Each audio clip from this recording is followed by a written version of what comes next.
یہ سر یہ چیز جو ہے جمیل صاحب عجیب اللہ صاحب یہ بیماری ہے.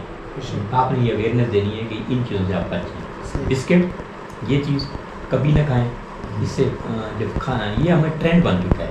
علامہ اقبال کہتے ہیں حقیقت خرافات میں یہ کھو گئی, یہ امت روایات میں کھو گئی, یہ روایت ٹرینڈ بن چکا ہے. ہم نے ان چیزوں سے بچنا ہے. چائے کے ساتھ کبھی بسکٹ وغیرہ نہ کھائیں. اگر چائے پینی اکیلی پئیں, اور چائے پئیں تو لپٹن والی چائے پئیں, چائے پئیں تو دوسری چائے نہ پئیں. اور چائے تیسری بات یہ چائے اگر پئیں تو فریش دودھ والی چائے. اگر فریش دودھ نہ ملے تو پیکٹ والے دودھ سارے سے ہیں, اور دودھ اصل نہیں ملے گا. کراچی سے لے کر پشاور تک جائیں بدینی صاحب, جی جی سر, نظر بدینی صاحب, بالکل. کراچی سے لے کر پشاور تک جائیں, پشاور سے لے کر کوئٹہ تک جائیں, بالکل.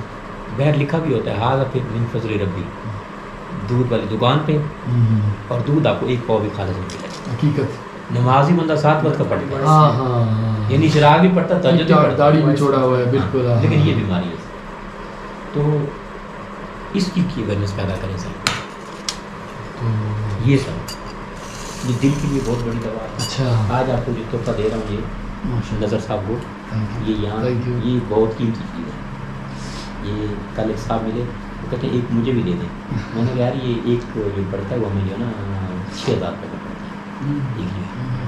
یہ بہت قیمتی چیز ہے, یہ میں خود استعمال کرتا ہوں اور خاص دوستوں کو دیں. تو سر اس کی عبادت ڈالیں, اس کی عبادت ڈالیں تو میں آپ کی خدمت کرتا رہوں گا, میں بھجواتا رہوں گا, لیکن آپ اس کی عادت ڈالیں. یہ دماغ کے لیے بہت بہترین چیز ہے, پھیپھڑوں کے لیے, لنگس کے لیے, ہارٹ اٹیک سے آپ کو بچتا ہے. اور یہ اس کا رواج بنا لیں کہ یہ آپ دودھ میں ڈال کر یہ استعمال کریں روزانہ. تھکاوٹ بھی سارا دن بھی کریں, اس کو میں نے معمول بنایا ہے. ٹائم کا جو ہے جس ٹائم بھی صبح صبح پی لیں, شام کو پی لیں. اچھا اچھا.